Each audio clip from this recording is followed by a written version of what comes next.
Now, trachoma remains to be a major cause of student absenteeism in primary school, especially in arid and semi-arid areas. The contagious bacterial infection of the eye is also a major socio-economic drain in these areas as it affects both parents and their children. Certainly, the risk of contracting the disease has risen in the recent past.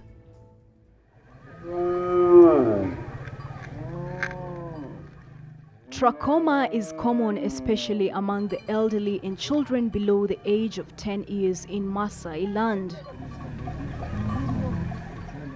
The bacterial infection of the eye has been attributed to the spread of poor sanitation in the manyates. Its prevalence has also been attributed to sentimental attachment to some taboos, like not killing flies even if they threaten to get into the inner surface of the lids. True to this, our observation during a visit to the varied manyates in Maasai land confirms this deep-rooted culture. The inhabitants are so comfortable despite the swarms of flies on their faces. Basically, about trachoma around, it's a rampant disease, especially common in the elderly middle age. It's either common in 50 plus or kids below 10 years or even 5 years. Francis Salal, an eye specialist, says open defecation, which is common in the manyates, attract flies referred to musca soben, which is a mechanical vector that transmits trachoma. Most people infected with the eye disease decline treatment and surgery due to ignorance and varied cultural beliefs, thus exposing themselves to the risk of turning blind. So one of the issues that's directly related to trachoma around is, I think there is culture, but there is also the issue of water.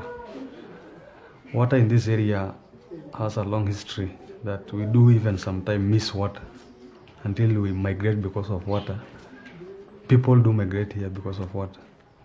The little that comes is very dirty because it is subjected to a lot of distance and then it is being used for irrigation. So in Akuja Kama, it is very dirty.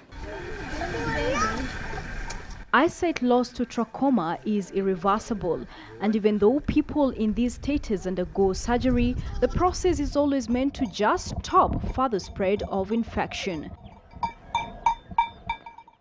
Okay, the issues that the cases that have come here yet are cases that are already too late.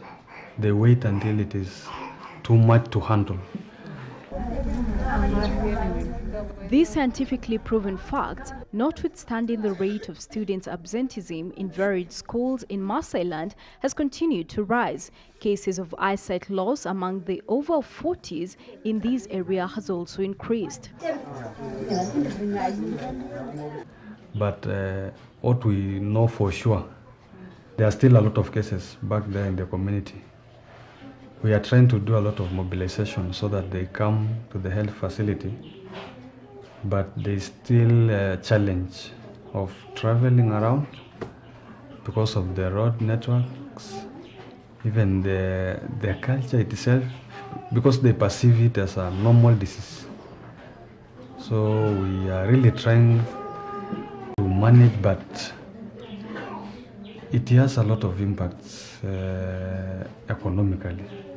Based on the fact that many people take eyesight for granted, and there are those who believe that every single blind person was born without eyesight. They won't be surprised to know that this is not always the case. A similar fate has befallen many Kenyan children. Experts are saying that proper eye care would have saved their eyesight.